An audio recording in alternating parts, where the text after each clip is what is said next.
तो एक सामान्य व्यक्ति के जीवन में उसका कोई बहुत बड़ा बिजनेस होने वाला था, करोड़ों करोड़ों की प्रॉपर्टी मिलने वाली थी, पैसा आने वाला था, उसने उसके लिए ख्वाब देखे थे, उसने सपने देखे थे। अचानक उसको बोल दिया जाए कुछ नहीं मिलेगा, हार्ट अटैक हो जाएगा या नहीं हो जाएगा ना। तो इससे बड़ा डिजास्टर, हर आदमी के लिए डिजास्टर अलग अलग है।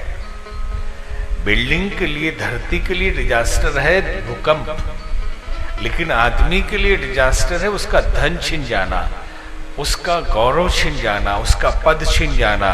ये तकलीफदायक है।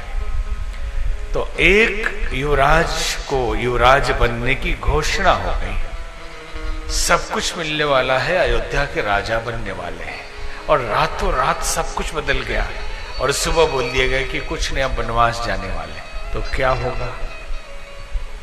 आज के कोई पुत्र होते तो कहते केस करूंगा, सुप्रीम कोर्ट तक लड़ूंगा, अपने बाप के खिलाफ, पत्नी के कहने से मुझे वनवास दे दिया, दूसरे भाइयों को हिस्सा देंगे, मेरा हक है, घोषणा हो चुकी थी, मैं ही अधिकारी हूं, वनवास तो मैं जाने वाला नहीं, जेल भेजूंगा इन लोगों को, यही कहता है। लेकिन वो पुत्र पिता की आज्ञा का पालन करता है।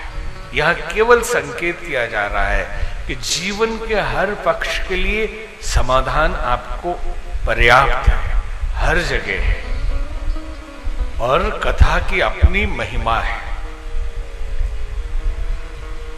कथा सुनने से कल्याण होता है। हमने सुना कि एक जगह एक राज्य में दो चोर थे, तो दोनों चोरों ने चोरी की और भागते चले जा रहे थे। राजा के सिपाही उनको पकड़ नहीं पा रहे थे, दोनों छुपने के लिए स्थान नहीं मिल रहा था। तो एक तो कथा में बैठ गया, भागवत की कथा हो रही थी वहां बैठ गया, और एक कहीं और छुप गया। कथा में व्यास जी सुना रहे थे कि देवी देवताओं की छाया नहीं होती है और न ही भूत प्रेतों की छाया होती है। तो चोर को बड़ा दुख हुआ। चोर सोचने लगा कि ये कौन सी कथा है, अगर हम जान भी जाएं कि देवी देवताओं की छाया नहीं होती है तो क्या मिल जाएगा। झूठ मूठ का टाइम खराब करते हैं ये लोग कथा सुनने आके, इतने में कुछ काम कर लेते। और भूत प्रेतों की छाया नहीं होती ये भी जान के क्या करेंगे, भूत प्रेत होते ही नहीं है, हमने तो नहीं देखा, ऐसा कहते हैं लोग। चोर ऐसे ही सोच रहा था। अगले दिन दोनों चोर पकड़े गए, लेकिन राजा के पास कोई सबूत नहीं था कि इन्होंने ही चोरी की, कोई गवाही नहीं थी। तो राजा ने एक चाल चली, सीक्रेट जो उनके स्पाई थे, खुफिया विभाग को, जासूसों को, गुप्तचर को भेजा।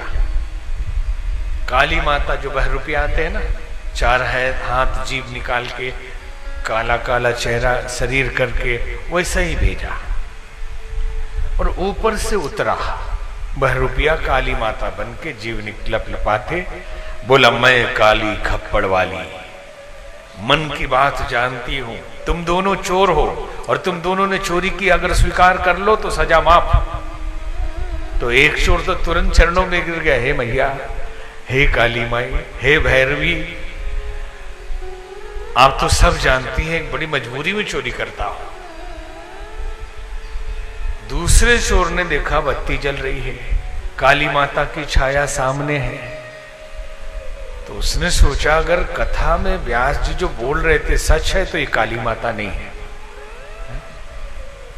देवी देवताओं की छाया नहीं होती है ऐसा व्यास जी ने कहा था, तब तो ये देवी देवता नहीं है।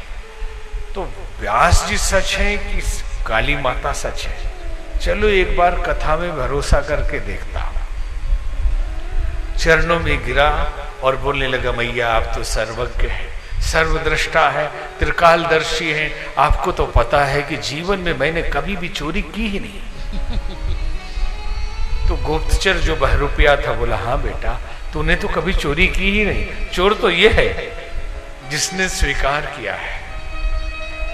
बाहर निकला वो चोर और मन ही मन कथा को धन्यवाद देता रहा कि हे प्रभु, कुछ पल के लिए कथा में गलती से बैठ गए तो वो सूत्र मिल गया कि इस कारागृह से मुक्त करा दिया उसने। और अगर हमेशा रोज कथा सुने तो उस भवसागर से भी पार करा दे।